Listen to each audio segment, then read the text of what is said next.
Hei, bună dimineața și bine ați venit pe canalul nostru. Săptămâna aceasta vrem să facem mami, câteva activități cu animalele polare. O să învățăm despre ele și ce mănâncă, unde trăiesc și așa mai departe. Însă astăzi ne-am propus să începem cu un experiment. Facem...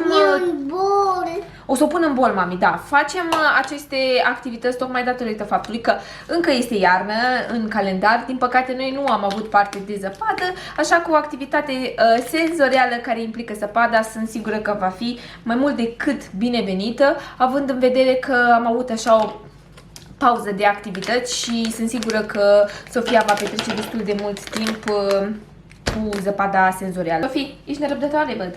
Da. Da? Spui bună celor de pe YouTube? Bună dimineața! Întreabă, ce ați mai făcut voi? Ce ați mai făcut voi? Tu ce ai mai făcut, Sofie? Mâncat?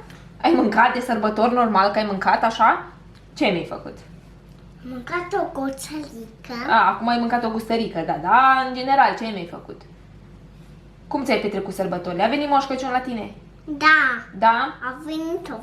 A venit, înseamnă că ai fost cu minte. Ok, pentru această rețetă avem nevoie de bicarbonat de sodiu și de spumă de ras. Ok, Sofie? Și de spumă de las.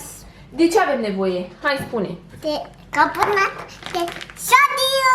Bicarbonat de sodiu și spumă de ras, nu? Spumă de las. Ok, hai că eu am să iau o forfecuță. Da, de ce? După cum ați observat, eu am cumpărat bicarbonat de sodiu la 2 kg, dar noi tot facem tot felul de experimente și tot felul de activități cu bicarbonat de sodiu și acesta era cea mai ieftină variantă. Puiule, o să pună mama aici. O să aveți nevoie de 3 unități. 3 unități, eu am ales acest bol de bicarbonat de sodiu și o unitate de spumă. Deci vom pune spumă.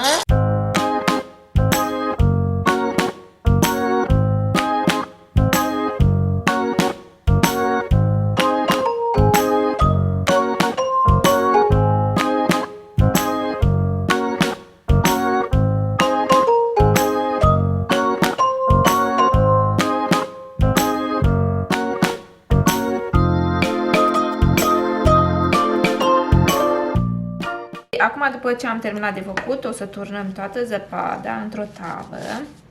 E foarte plăcută la atingere, sincer. M-aș juca și eu cu ea. E într-o tavă mai adâncă, în speranța că dezastrul nu va fi foarte mare. Și o să adăugăm animalele polare. Ce animale polare avem, Sofie? Ce animal? Ursul polar. Să mai încă un urs polar. Încă un urs polar. Mama și puiul, nu? Mama și puiul. Ce avem aici? Foca? Cine e aia? Foca. Unde e micul? Care e mic, iubita? Aia. Pinguinul? Da. Pinguinul unde trăiește? Acolo. Da, unde trăiește? La polul? Sud. La polul sud. La polul sud. La polul sud trăiește, așa. Mai mulți pinguini. Ce mai avem? Mai avem o morsă. Oară. E cred că și un leu de mare. Ce mai avem? Pinguini. Un pinguin. Încă un pinguin. Foarte mulți pinguini. Auzi, dar oare ce mănâncă animalele polare?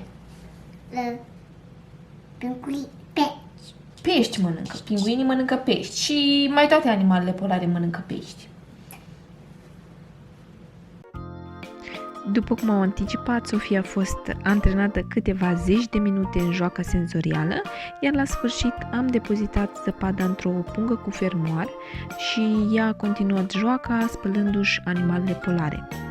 I-am mai setat încă o dată pe parcursul acestei săptămâni la cererea ei o tăviță asemănătoare, dar bineînțeles că nu a mai avut efectul pe care l-a avut prima dată. Așa că în zilele următoare i-am pregătit o activitate în care ea a pictat zăpada. Din păcate nu am filmat procesul, dar a fost foarte distractiv pentru ea și mai puțin pentru mine la final. Dacă aveți gheață, puteți înlocui zăpada artificială cu cuburile de gheață. Astăzi o să facem un experiment. Am pus aseară animăluțele în acest recipient de la brioșe și am pus apă călduță și am pus-o, bineînțeles, la congelator și am lăsat-o peste noapte. Nu e de mâncat, puiule, aici se află un animal pe care tu trebuie să-l salvezi. Bineînțeles că animalul a înghețat. Aveți nevoie pentru această activitate de apă călduță, aveți grijă să nu fie fierbinte pentru ca să nu existe riscul de a se frige copilul. Și o pipetă. Și încetul cu încetul o să punem apă până când vom salva animalul. Să vedem ce animal a înghețat aici. E un animal polar, dar trebuie să descoperim ce animal e. Ești gata, Sofie? Da. Haide! Este o activitate excelentă de motricitate, tocmai datorită faptului că copilul mânuiește pipeta cu apă, dar în același timp și de răbdare și e oarecum și știință.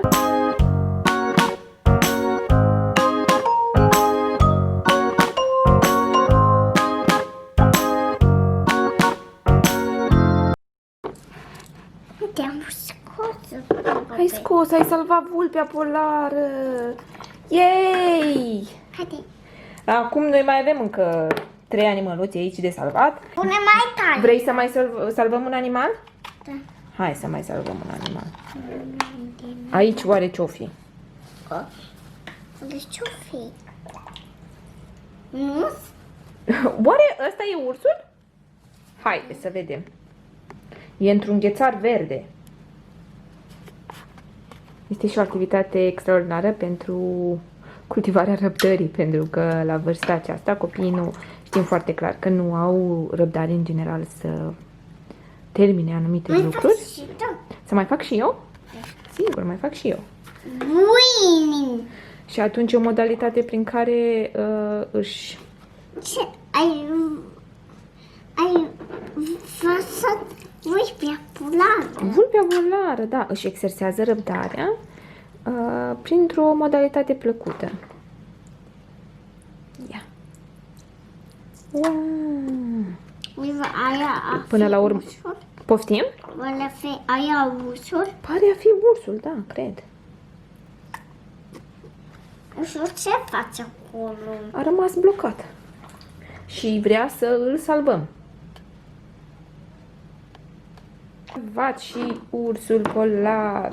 Haideți să mai scutem Altul. Următoarea activitate e să-i tundem părul pinguinului, îl ducem la frizer. Sofia e frizerul și aveți nevoie de o foarfecă și un pinguin pe care eu l-am confecționat aseară. Sunt foarte multe idei pe Pinterest cum să faceți un pinguin, dar asta e varianta cea mai basic, pentru că nu știu dacă v-am spus, dar eu nu sunt atât de talentată când vine vorba de artă plastică și lucru manual. Practic, Sofia s-a prins foarte repede ce trebuie să facă, îi place să taie.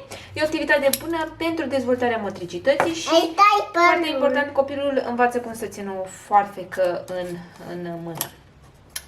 E o foarfecă normală, practic foarfeca pe care am cumpărat-o eu, însă nu știu dacă ați observat, Sofia, e stângace. De la magazin, este stângace și ar trebui să-i cumpăr o foarfecă. Erai și tu pe undeva. O foarfecă specială pentru mâna stângă, o să-i achiziționez și o astfel de foarfecă, însă o mânuiește și pe aceasta normală. Ia uite, tu înți pinguinul foarte bine. Cartonul pe care l-am folosit e unul mai tare. Dacă copilul e la început, vă recomand să folosiți hârtie moale. Noi am folosit hârtie cartonată, e un carton așa mai tare. Dar dacă copilul încă are probleme, e la început, vă recomand să folosiți hârtia normală. Mamă, ce-l tuns pe pinguin. Îi faci frizură frumoasă? Da. Ce frizer bun ești. Mai sare de pe aici, pe acolo. Ești mamă. Ești o mamă? Da. Dar de ce ești o mamă? Că-l tunzi pe pinguin, nu? Da. Uitat și două Daniel Tigruț. Ce i-a făcut lui Daniel Tigruț? O tăiat? Eu tăiat părul? Da. Ei, astăzi o să facem un urs polar, de fapt o să facem fața unui urs polar, iar pentru această activitate simplu o să avem nevoie Unde faci acolo? acolo, mama, de o farfurie de unică folosință, o să folosim vată și am mai făcut eu aici ochi și gură și urechi. Aia e vată. Și bineînțeles de... Vată, nu pui nici vată, aia e vată. Ai dreptate. O să avem nevoie și de lipici. Sofia deja a început să pună lipici pe farfuria de unică folosință. Și e o activitate simplă, dar care dezvoltă răbdarea copilului, abilitățile motorii fine, creativitatea și, bineînțeles, în momentele în care sunteți în pană de idei, oricând puteți încerca o activitate care să implice lipiciul, vata sau foaia, pentru că ați mai putea face în loc de vată să înlocuiți cu foaie creponată albă sau cu foaie simplă. Așa, ai dat-o cu lipici? Da. Acum poți să începi să lipești. Mai eu lipesc. Mai lipești? Da. Ok. Când simți tu că ai destul lipici, poți să începi să pui vată. Acum? Ok. Dau vreau. Pune vată, că nu o să se mai lipească, Sofie. Nu o să se mai lipească. Așa. Tu trebuie să o lași acolo și să o pui.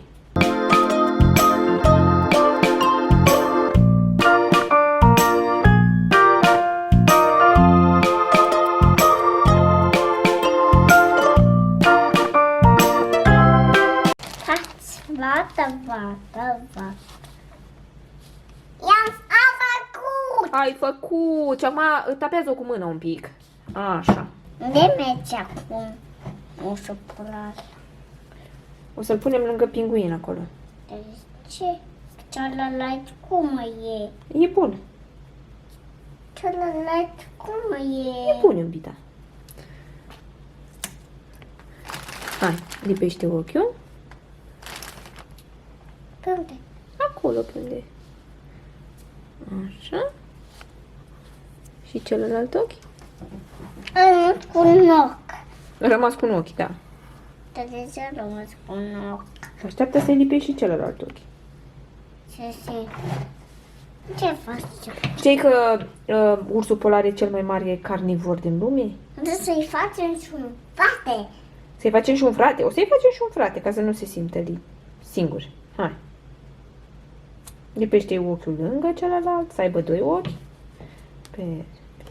Și acum lipește-i Nasul. nasul.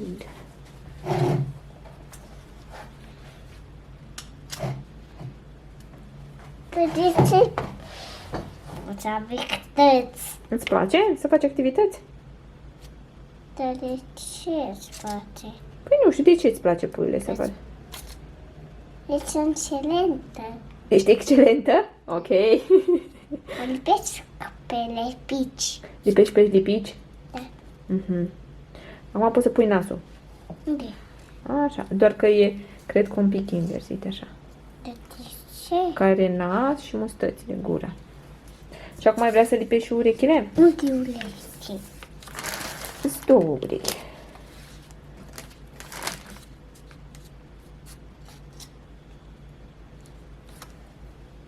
Pe aici, una. Pune degetelul.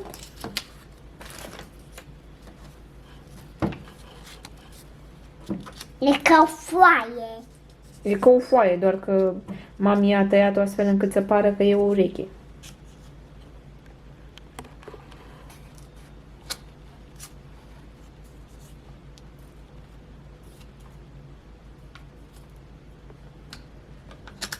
Așa, și acum o lipești pe cealaltă parte.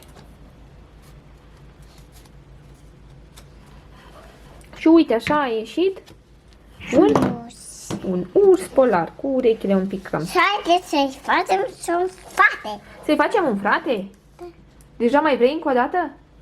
Frate, te rog. Un frate, te rog. Ok, hai că-i facem un frate.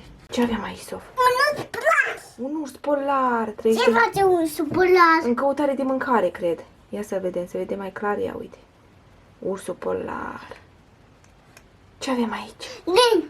Dă-te din față, că nu se... Nu, Moș Crăciun sunt. Renii, lui Moș Crăciun, da. Ia aici. Cine-o fi? O fi lupul? Lupul polar. Lupul polar. Ia să vedem. Mosa. Morsa. Focă. Foca. Ia uite ce interesante. Leu de mare. Leul de mare. Cine e asta? Lupul polar. Cum e? Cine? Lupul polar. Vulpea polară. Vulpea polar. Seamănă lupul cu vulpea, ai dreptate. Și E terminat, mami? bizonii? Bizonii. Ce mănâncă toate aceste animale? Peci. Pești, mai puțin renii.